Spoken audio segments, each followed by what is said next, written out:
Welcome, artists, to our Pirate Week. So for this project, we are going to be creating three-dimensional gems using value. Value is the lightness and darkness of a color.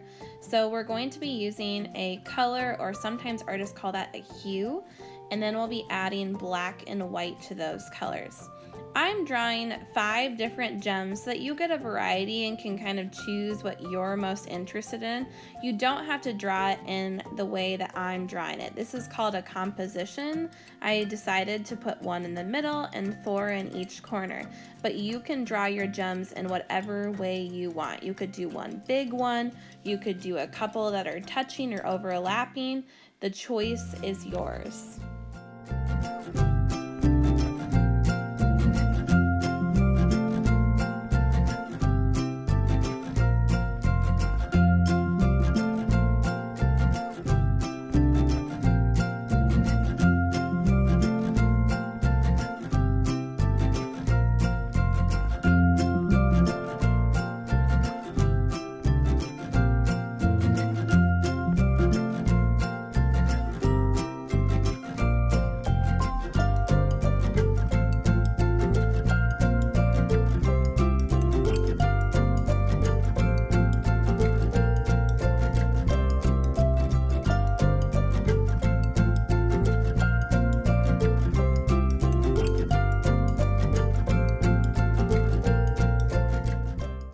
Once I'm finished drawing my gems, next I'm going to start adding color.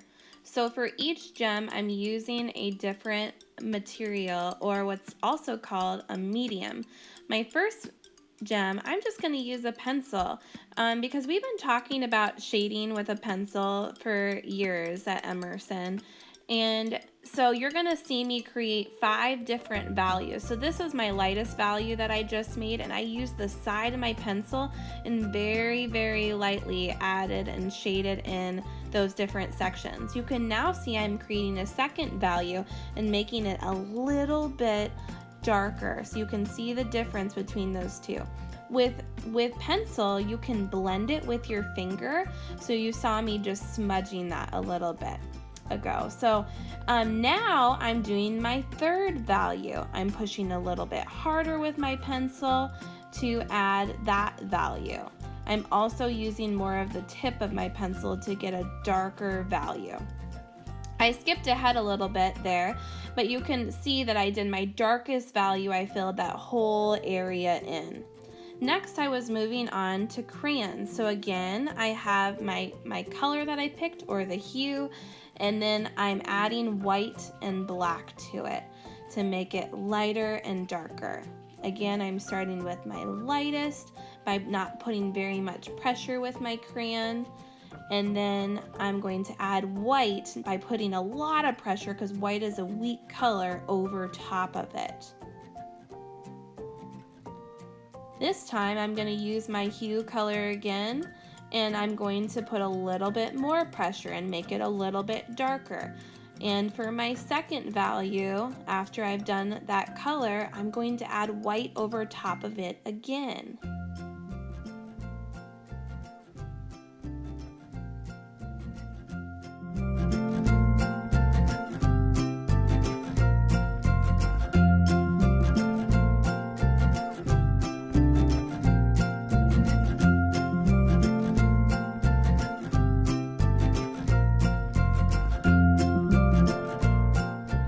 For the third value, after I just added my white to the second one, I'm just going to use the hue. I'm not going to use any white or black. So that red-violet color that I'm using, I'm just putting a lot of pressure and just filling it in with the normal crayon color. Next, I'm going to make my fourth value by putting a lot of pressure with my hue color and adding a little bit of black over top of it. So you can see right there, I'm coloring it in really, really dark with just my plain hue, and black is a really strong color. So I'm going to add just a little bit of black on there. And then I will go back over it with my red violet.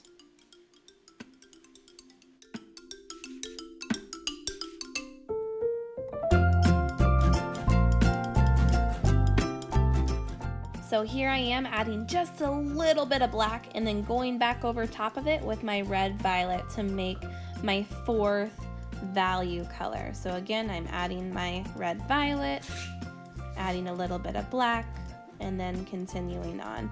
So I skipped over my colored pencil one. I didn't realize my video had stopped, but that yellow is done with colored pencil. Very similar technique to the crayon, except crayon and colored pencil you can't blend with your finger. Right now I'm doing chalk, and you can see that I'm blending the chalk with my finger. Chalk blends really well. Actually, it smears a lot. So at the end of this video, you'll see me cleaning up the chalk a little bit by using an eraser. And again, if you don't have all these materials, it doesn't matter. You can do it all in crayon. You can do it all with pencil. Whatever you have, use what you have. I'm just showing you how to do this with a variety of materials.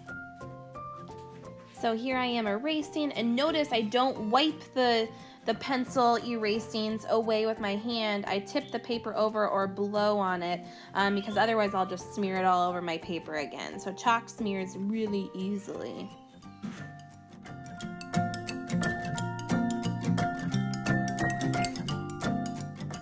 For my last medium, I'm using oil pastels.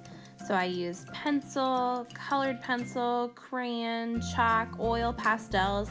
You can also do this with paint. So the same thing, you do the same thing. You would have whatever color you pick, your hue. So let's say I pick orange, and then I would have black and white paint, and I would mix a little bit of black and some white and have mix the different colors together to get different values. So right now, again, I'm creating my lightest value by adding not very much red and adding a lot of white, and you can see that I'm getting a pinkish color because that's how you make pink, is red and white. Next, I'm adding my second value by adding more red and then white over top of it again. Oil pastel you can smear with your finger, so pencil, oil pastel, and chalk you can smear. Colored pencil and crayon you cannot smear with your finger. Pro tip, check your fingers and make sure your fingers are clean if you are blending, because otherwise you can get it really messy, so be a clean artist.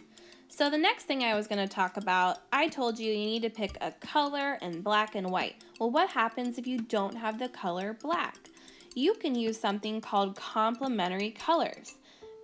Complementary colors are colors that are across from each other on the color wheel. The most common ones are red and green, which you're gonna see me using red and green, or yellow and purple, or blue and orange. I'm going to use red's complementary color green instead of using black, because when you mix complementary colors together, you get a brown. So if I add green to my red, I will get a darker brownish red color. So that's what you saw me do right there, and I think it looks just as good as using the black. So try that out if you're interested. So I didn't think my piece quite looked complete yet, so I'm going to show you another technique.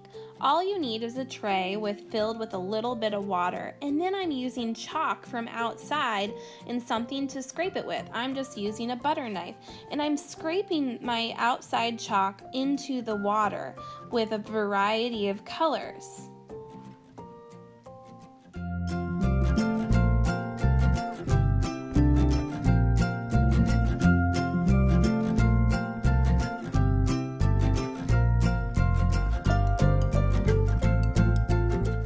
Something I realized while doing this was I probably should have used more chalk, and you're also supposed to hold your paper in the water for 30 seconds, which I also didn't do. So try those things to hopefully make there be more chalk color on your finished picture if you decide to try this.